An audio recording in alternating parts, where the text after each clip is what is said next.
বিদায় নেওয়ার সময় আমার শাহেককে বললাম, শাহেক দোয়া করবেন আমার জন্য, খাস করে সেই দোয়াটা। শাহেক বলল, কোন দোয়া? বললাম, একজন উত্তম জীবনসঙ্গীর অপেক্ষায় আছি শাহেক। আচ্ছা, তাহলে আমি যদি এমন করে দোয়া করি, আল্লাহ যেন তোমাকে তোমার মতোই উত্তম একজন জীবনসঙ্গী দান করেন, খুশি হবে তো? বললাম, না শাহেক, আমার মতো না, আমার চেয়েও আরও ভালো একজন লাগবে।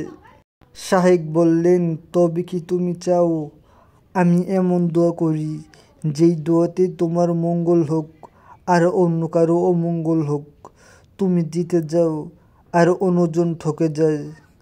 শোনো, এমন দোয়াগুলো কবুল হয় না, কবুল হয়ে গেলেও এর ফল ভালো হয় না। আগে নিজে সালেহ হও, পরে একজন সালেহার জন্য আল্লাহর কাছে প্রার্থনা করো। যখন এই প্রার্থনার মধ্যে কারো ঠকে যাওয়ার বিষয় নেই, সেই দোয়াটা আল্লাহ কবুল করে নেবেন ইনশাল্লাহ। এরকম ছোট ছোট আরও গল্প পেতে আমাদের চ্যানেলটিতে ভিজিট করুন, এমনকি সাবস্ক্রাইব করতে ভুলবেন না ইনশাল্লাহ।